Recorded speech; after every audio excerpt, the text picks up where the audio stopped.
За энэ ингээд хэд хонлоо энийг явган хүмүүсийн замыг хаагаад ийм сонин шуудаа тавиад тэгээ энийг Монцомигийн мэдээгээр харахаар 19.5 тэрбум төгрөгийн өртөгтэй төсөвтэй төсөл юм байна л да. Тэгэхээр энэ дээр зүгээр ийм том төсөв сайтай бол ийм шуудаа тавьчмааргүй байна. Хооронд нь одоо бетон, сайжруулсан бетон, зам зай баг те. Тэг ингээ явган хүмүүсийн замыг хаагаад за энд явж байгаа хүмүүс жишээ замаар ороод машин дайруулчул яах юм. Жолооч хуруутаад хүн хохироод үлдэхүү те.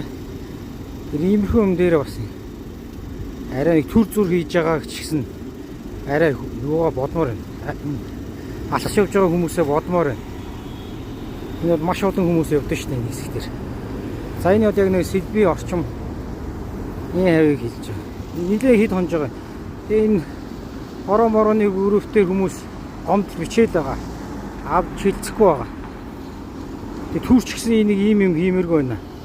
Энд дээр нарийн бетон тавиад хүмүүсээ алхдаг болгоод нэг бол үнэхээр энийг хаах хэвтан бол энтлийн замаа хааж өгмөр шүү дээ явган хүмүүст.